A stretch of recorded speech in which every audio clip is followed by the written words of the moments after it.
어디가 불편하시죠? 며칠 전에 네. 갑자기 여기 심장이 쪼여들면서 여기가 네, 그래서 숨이 잘 안 쉬어지더라고요. 그래서 괜찮겠지 하고 좀 기다렸어요. 근데 한 1분 좀 느낌에는 좀 오래 걸렸던 것 같아요. 그래서 얼른 물을 마시니까 좀 풀어졌어요. 그렇죠.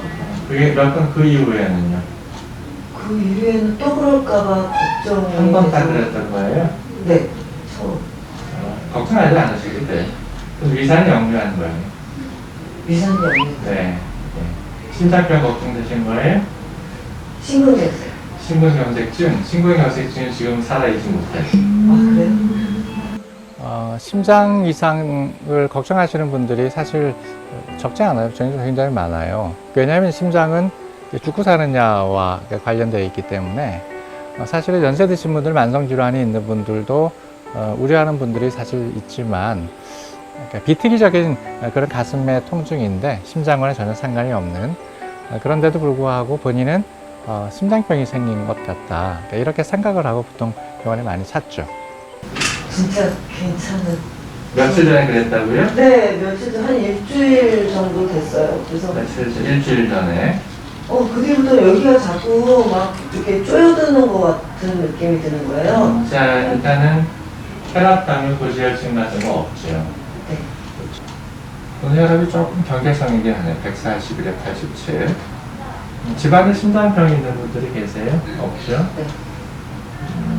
이전에 그래 뭐 검사는 다 하셨을 텐데 콜레스테롤이 높습니다 이런 얘기 들어본 적이 없죠?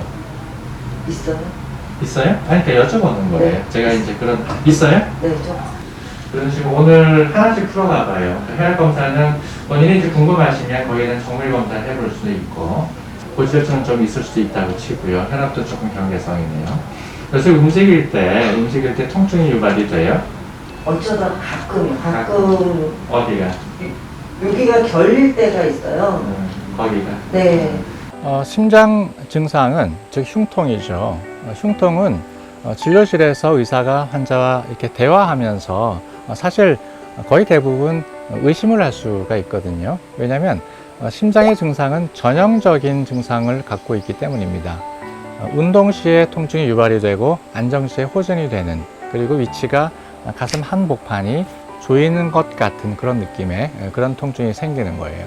이것이 움직일 때, 무거운 물건을 들 때도 마찬가지고, 걸어가거나 계단을 올라가거나 뛸 때도 마찬가지고, 이렇게 산에 올라갈 때도 마찬가지고, 이렇게 몸이 힘들어지는 상황에서는 산소 공급이 잘 안 되기 때문에 협심증은 결국 좁아진 상태잖아요. 산소 공급이 안 되면 그때 통증이 유발이 됩니다. 그리고 좀 쉬면 통증이 좀 없어져요.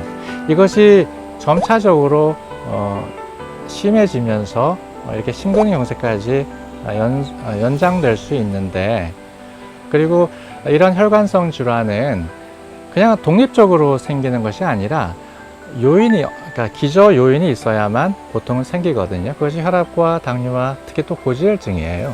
이런 것들이 전혀 없는 상태, 완벽하게 정상인 상태에는 물론 생길 수는 있습니다.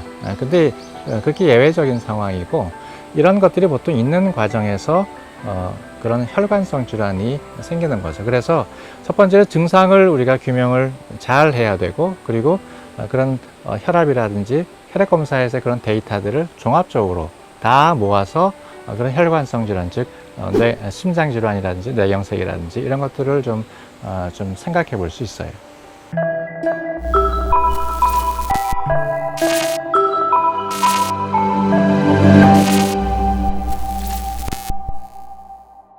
그때 요새 이제 움직일 때 아픈 적이 있으세요? 아니, 아니죠. 늘 그냥 답답하다라는. 늘 답답하다. 이거는 좀 네. 화병일 가능성이 높죠. 네, 신경상. 검사를 해볼까요? 검사를 해보는 것에 동의하세요?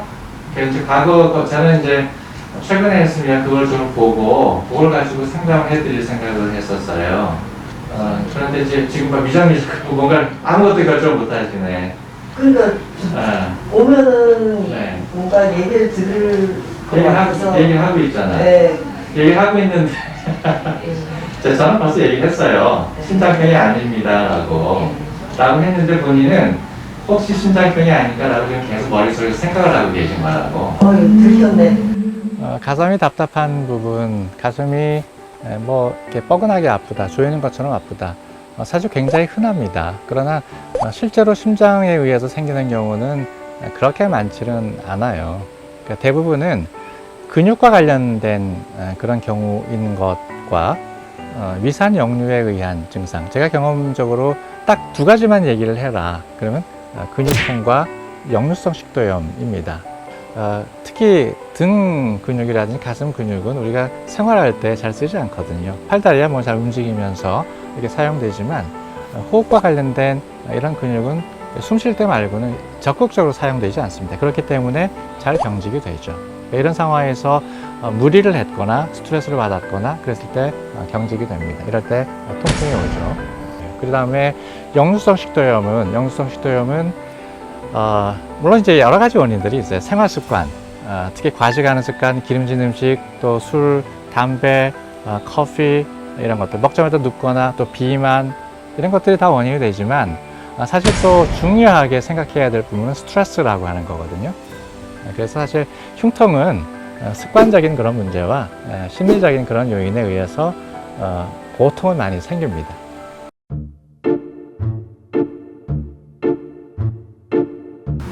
자, 동맥경화증을 확인하는 것인데 이게 경동맥이에요. 네. 이렇게 심장에서 뇌로 이렇게 갑니다. 이게 내막이에요. 내막이 하나도 안 두꺼워져 있어요. 네. 매우 깨끗합니다. 매우 깨끗하다고 있고 위쪽에도 좀 막히는 경향이 있는데 위쪽까지 가도 다 정상이고요. 그러니까 경동맥의 정상이라고. 그러니까 심장이나 뇌도 마찬가지로 정상일 거다라고 이렇게 추정할 수 있죠. 어떤 사람들은 깨끗한데도 심장혈관이 이제 유전적으로, 체질적으로 그런 분들이 계세요. 그거는 극히 예외적인 거죠. 사실 걱정했거든요. 혈관이 좀 막혀 있으면 어떡하나 했는데. 자, 그래서 그런 생각들 많이 하세요. 가끔 제가 이제 놓쳐서 심장병이라는 것도 놓치는 경우도 최근에 한번 있긴 있었어요. 그래서 너무 비특이적인 거죠. 그런데 일반적으로는 제가 좀 말씀드렸던 거죠.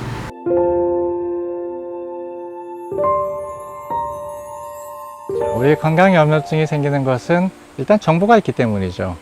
어떤 질환은 누가 죽었대더라. 옆에 사람이 뭐 어떤 병으로 뭐 돌아가셨습니다. 이런 얘기를 자꾸 듣죠. 어떤 상태는, 어떤 증상은 어떤 병을 시사할 수가 있고 그건 아주 위험할 수 있다 라는 정보를 우리가 주변에서 많이 접하는 거죠. 이런 정보의 시대에 있기 때문에 우리가 없는 것에 대한 어떤 두려움을 갖는다라고 하는 생각을 좀 하나 하고요. 그 다음에 중요한 요인인데 사실 그런 불편함이 실제로 생기기 때문에 그런 거거든요. 결국 저는 좋은 습관을 유지하지 않는 사람들이 갖고 있는 잠재적인 어떤 두려움이라고 생각을 해요. 만약에 우리가 매일 이렇게 1시간씩 걷는 그런 습관을 갖고 있어요. 그리고 좋은 식사 습관을 갖고 있고 항상 즐겁게 살아요. 이런 분들은 내가 불편하지 않거든요.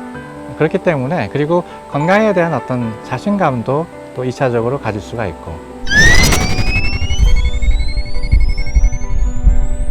자, 그러면 내가 아픈데 아마 그냥 건강염려증일 거야 라고 생각을 하고 병원조차도 가지 않는다면 사실은 이제 객관적인 그 원인에 대한 것이 확인이 되지 않은 상태이기 때문에 좀 위험할 수 있다고 생각을 합니다.